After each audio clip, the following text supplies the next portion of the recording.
Au début du XVIIe siècle, la dynastie Ming, qui gouvernait la Chine depuis près de 3 siècles, traversait une période de déclin profond.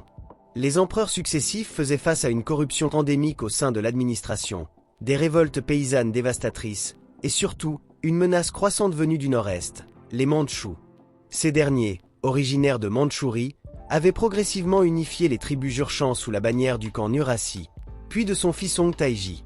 En 1636, Hong Taiji proclama la dynastie Qing et intensifia sa campagne pour conquérir la Chine. Les Mandchous ne cherchaient plus simplement à piller les provinces frontalières, mais visaient désormais à remplacer les Ming sur le trône du dragon.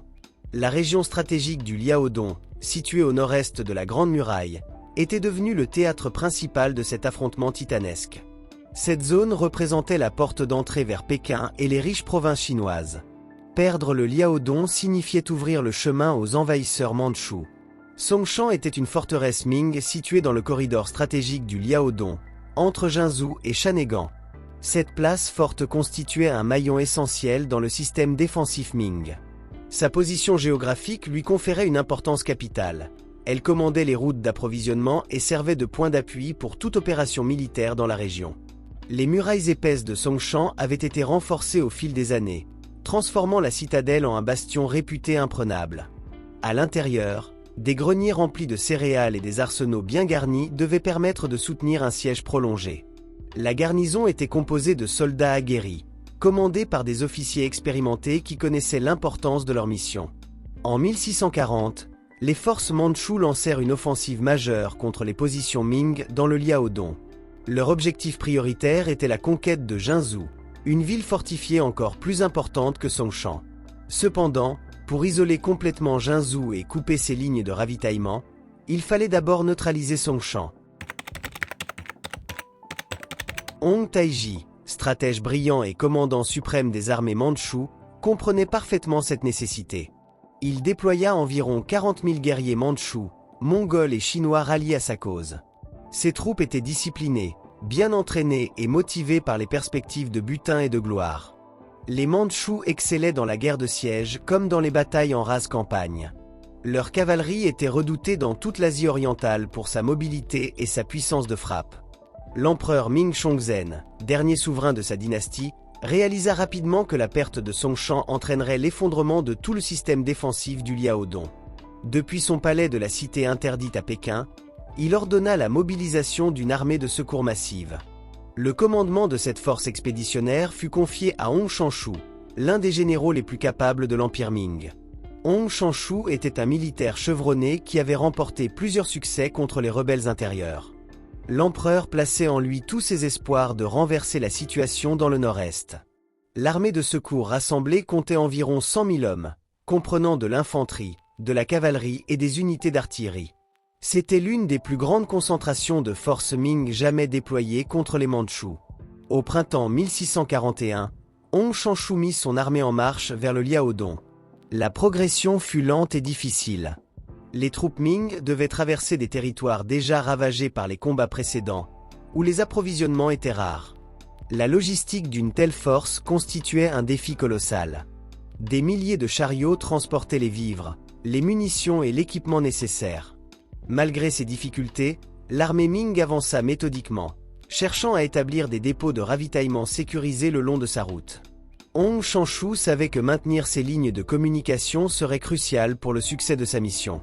Les éclaireurs rapportaient régulièrement que les forces mandchoues surveillaient leurs mouvements, mais aucun affrontement majeur ne se produisit durant cette phase initiale. Lorsque l'armée de secours Ming approcha de Songshan en juillet 1641, Hong Taiji dut faire face à un dilemme stratégique complexe. Ces 40 000 guerriers étaient déjà engagés dans le siège de plusieurs forteresses Ming, et maintenant une force ennemie 3 fois supérieure en nombre marchait pour les affronter. Beaucoup de ses conseillers recommandèrent de lever le siège et de se retirer vers des positions plus sûres. Cependant, Hong Taiji était un joueur audacieux.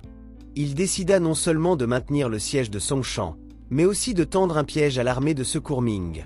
Le chef mandchou comprenait que détruire cette armée porterait un coup fatal aux capacités militaires Ming et ouvrirait la voie à la conquête de toute la Chine. Hong Taiji déploya ses forces avec une habileté remarquable. Il ordonna la construction de fortifications de campagne et de retranchements autour de Songshan, créant ainsi un double siège. Les Mandchous assiégeaient la forteresse Ming, mais se préparaient simultanément à être assiégés eux-mêmes par l'armée de secours. Des palissades en bois, des fossés et des positions d'artillerie furent aménagés avec une rapidité impressionnante. Les cavaliers mandchous furent positionnés pour harceler les lignes de communication Ming et intercepter leurs convois de ravitaillement. Hong Taiji fit également appel à des renforts supplémentaires venus de Mandchourie et de Mongolie, portant graduellement ses effectifs à des niveaux plus compétitifs face à l'armée Ming. Lorsqu'Hong Shanshu arriva en vue de Songshan en août 1641, il constata que la situation était plus compliquée que prévu. Les Mandchous avaient transformé la zone en un réseau défensif sophistiqué. Néanmoins, fort de sa supériorité numérique écrasante, le général Ming décida d'engager le combat. Les premières escarmouches tournèrent à l'avantage des Ming.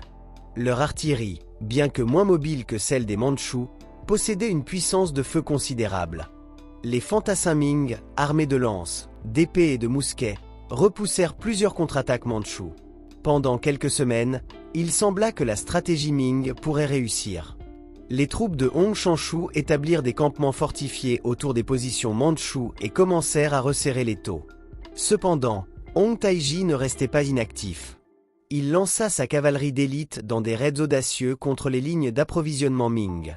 Ces attaques éclairs semaient le chaos parmi les convois qui tentaient de ravitailler l'armée de Hong Shanshu.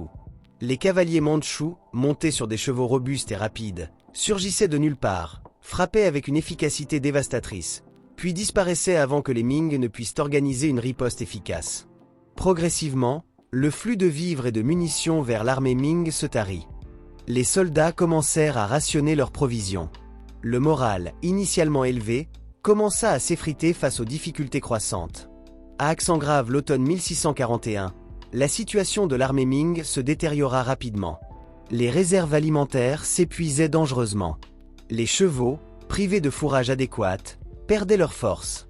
Les hommes souffraient du froid qui s'intensifiait avec l'approche de l'hiver mandchou, réputé pour sa rigueur. Hong Shanshu envoya message après message à Pékin, suppliant l'empereur d'envoyer des renforts et des approvisionnements. Malheureusement, la bureaucratie impériale était lente et inefficace. Les ressources de l'Empire étaient également sollicitées par de multiples fronts. Les rebelles paysans ravageaient les provinces centrales, et les caisses de l'État étaient pratiquement vides à cause de décennies de mauvaise gestion et de corruption. Hong Taiji perçut la faiblesse croissante de son adversaire et intensifia la pression. Ses troupes resserrèrent l'encerclement autour des positions Ming, coupant toute possibilité de retraite ou de ravitaillement.